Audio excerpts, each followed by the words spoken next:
Salut à tous. Ce matin, en fait, j'ai envie de vous parler de deux, trois trucs. Ben, toujours du Bosu, toujours des squats, parce qu'en fait, j'ai montré les squats avec le canapé dans la dernière vidéo. Et en fait, ce qui se passe, c'est que j'ai remarqué qu'avec le Bosu, en fait, c'était vraiment ultra efficace niveau renforcement et qu'il était aussi possible de faire des squats. La dernière fois, j'ai parlé de la kettlebell. En fait, tout simplement, c'est pour ajouter en fait du lest à votre exercice. Bon, celle-ci, elle est vraiment super légère, elle fait 4 kilos. Mais pour certains, ces 4 kilos-là, en fait, ça va faire la différence. Donc, ils vont être dans la difficulté tout de suite. Donc voilà, il y a deux mouvements qu'on va pouvoir faire là ce matin. C'est le goblet squat. Donc ça veut dire, on garde ici en fait, l'équipement kettlebell face à nous. Et on vient descendre en squat. Et on peut rester ici en gainage sans toucher le canapé par exemple. Hein, voilà. Et donc on peut toujours aussi faire les squats de la même manière en rajoutant du lest. Bon, ça va être efficace. Bon, il y a plein de gens qui vont me dire ouais on peut faire avec une barre, mettre jusqu'à 100 et quelques kilos. Mais là le but il est pas là. Le but est ici de renforcer vraiment. Donc voilà ici donc il y a le Bosu hein, comme tout le monde le connaît. J'utilise depuis quelques temps maintenant. Et on peut faire du renfort aussi avec.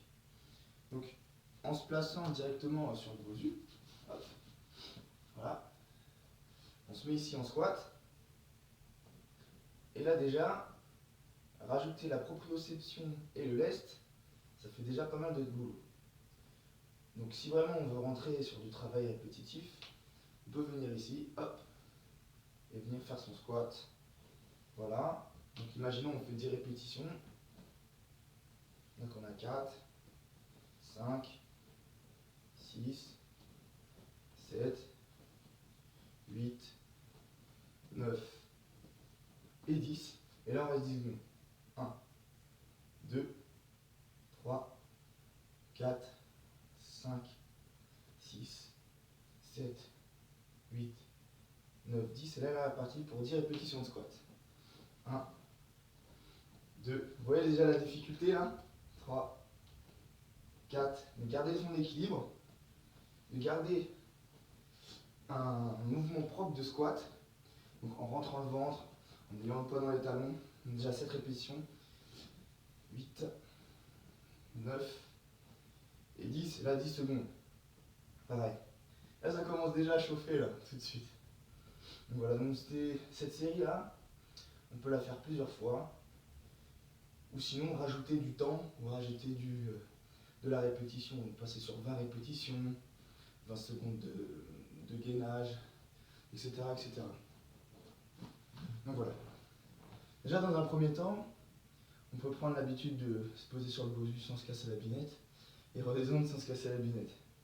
Ensuite, on peut travailler avec le kettlebell en partant du canapé, pour ceux qui n'y arrivent pas, sans le kettlebell, avec le Bosu, sans kettlebell, ou Bosu avec kettlebell, ou simplement, je rajouterai un autre élément, c'est les élastiques, où là encore, ça va demander un autre travail en plus de l'équilibre.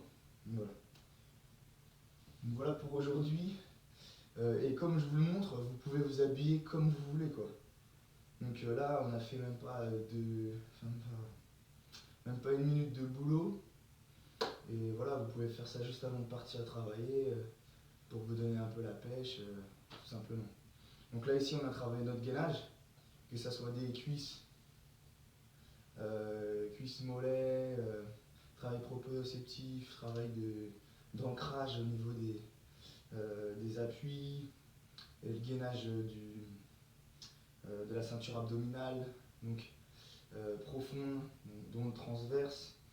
Quand on était englobé de squat, on va travailler le renforcement aussi musculaire au niveau des bras, au niveau de, de la chaîne pectorale, etc., etc. Donc voilà, tous ces éléments-là, tous ensemble, font que même si on n'a pas travaillé longtemps, on a travaillé. Et mon credo, comme je le disais tout le temps, c'est si on le fait chaque jour, on a quelque chose à la fin. de l'année. Voilà. Bonne journée à tous.